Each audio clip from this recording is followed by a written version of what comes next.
Hello friends, இன்றைக்கி வீடியோவில் silk thread zari thread ரெண்டுத்தையும் வச்சு ப்ராக்டிஸ் பண்ணி பார்க்க போகிறோம். நான் போட்டிருக்கேன் பாருங்கள், ஸ்ட்ரைட் லைன், வேவ்ஸ், முக்கோணம், அதுக்கப்புறம் நிறைய ஷேப்ஸ் எல்லாம் நான் போட்டிருக்கேன் பாருங்கள். அந்த ஷேப்ஸ் எல்லாம் சில்க் த்ரெட் ஜரி த்ரெட் ரெண்டுத்தையுமே வச்சு நீங்கள் போட்டு போட்டு பார்த்துட்டே இருங்க. நம்ம சேனலில் முன்னாடி வீடியோவில் செயின் ஸ்டிச் பார்த்தோம், அதுக்கப்புறம் எண்ணாட் எப்படி போடுறதுன்னு பார்த்தோம்.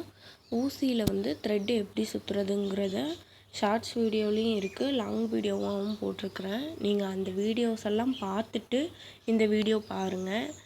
ஏன்னா அப்போ தான் உங்களுக்கு ஈஸியாக இருக்கும், உங்களுக்கு புரியும். எடுத்த உடனே நீங்கள் அடுத்தடுத்த வீடியோவாக பார்த்துட்டு இருந்தீங்கன்னா உங்களுக்கு புரியாது. ஃபஸ்ட்டு டேயிலேருந்து இருக்க வீடியோவை வரிசையாக பார்த்துட்டு வாங்க, அப்போ தான் உங்களுக்கு கிளியராக புரியும். இப்போது எப்பவும் போல் தான் த்ரெட்டில் எண்டில் நாட் போட்டுட்டு நம்ம சாதாரணமாக செயின் ஸ்டிச் போட ஆரம்பிச்சிட வேண்டியதான். செயின் ஸ்டிச் மேலே ஜரி த்ரெட்டில் நான் உங்களுக்கு போட்டு காட்டியிருக்கேன், அதுக்கு கீழே சில்க் த்ரெட்டில் ஒரு தடவை போட்டு காட்டியிருக்கேன் பாருங்கள். இந்த மாதிரி நீங்கள் போட்டு போட்டு ப்ராக்டிஸ் பண்ணுங்கள். ஒவ்வொரு ஷேப்புக்கும் சில்க் த்ரெட் ஜரி த்ரெட் ரெண்டுத்துலேயுமே போட்டு ப்ராக்டிஸ் பண்ணுங்கள். எல்லா ஷேப்ஸுக்கும் செயின் ஸ்டிச் எப்படி போடுறதுங்கிறத காட்டியிருக்கேன் பாருங்கள். நான் வேவ்ஸ் அடுத்த ஷேப்பில் இருந்து நான் சில்க் த்ரெட்டில் போடுறது மட்டும்தான் காட்டியிருக்கேன். நீங்கள் ஜரி த்ரெட் சில்க் த்ரெட் ரெண்டுத்துலேயுமே ப்ராக்டிஸ் பண்ணி பாருங்கள். ஃபஸ்ட்டு ஒன் நான் ப்ராக்டிஸ் பண்ணி காட்டியிருக்கேன் பார்த்தீங்களா, அந்த மாதிரி நீங்கள் போட்டு போட்டு பாருங்கள்.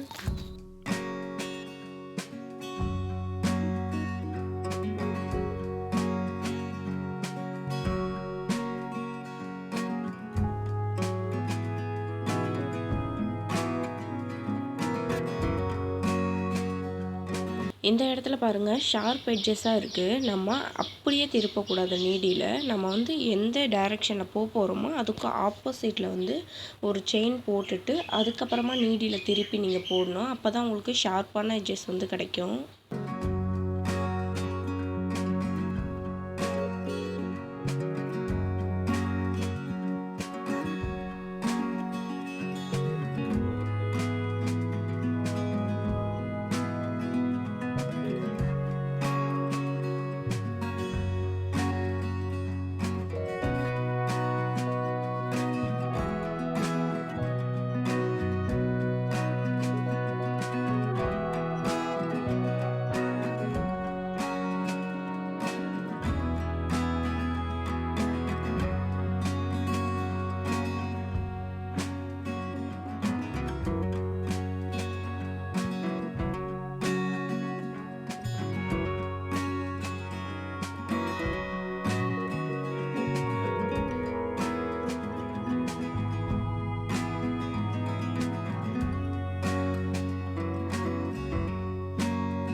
இப்போது நீங்கள் ஷேப்ஸ் எல்லாம் ப்ராக்டிஸ் பண்ணி முடித்ததும் ஏதாவது ஒரு டிசைன் அசைன்மெண்ட் மாதிரி நீங்கள் பண்ணுங்கள். உங்களுக்கு ஏதாவது ஒரு டிசைன் தெரியும்னா அந்த டிசைனை வந்து பென்சிலில் இல்லைன்னா பேனால எதுலையாவது ஒன்றில் வரைஞ்சிட்டு அது மேலே வந்து செயின் ஸ்டிச் வந்து இது வரைக்கும் நீங்கள் கற்றுக்கிட்டதை ப்ராக்டிஸ் பண்ணி பாருங்கள். அந்த ஷார்ப் எட்ஜஸ்லலாம் எப்படி போடணுன்றதை நான் தெளிவாக வீடியோவில் காட்டியிருக்கிறேன். அதெல்லாம் கரெக்டாக ஃபாலோ பண்ணி நீங்கள் வந்து அசைன்மெண்ட் வந்து ப்ராக்டிஸ் பண்ணி பாருங்கள்.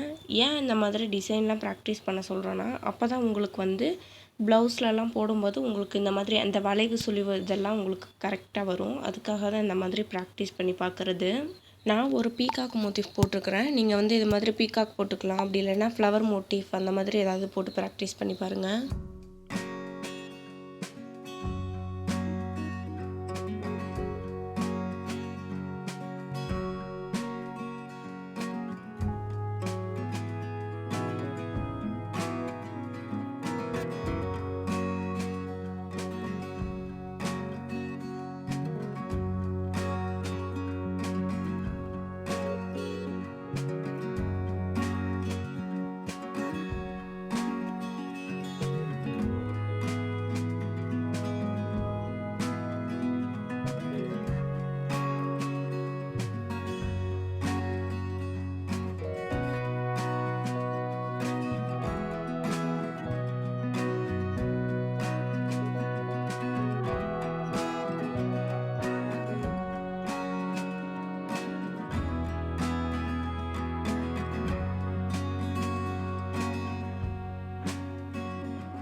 நீங்களும் இந்த மாதிரி ஒரு அசைன்மெண்ட் ட்ரை பண்ணுங்கள். வீடியோ பிடிச்சிருந்ததுன்னா மறக்காமல் லைக், ஷேர் அண்ட் சப்ஸ்கிரைப் பண்ணிவிடுங்க. தேங்க்யூ.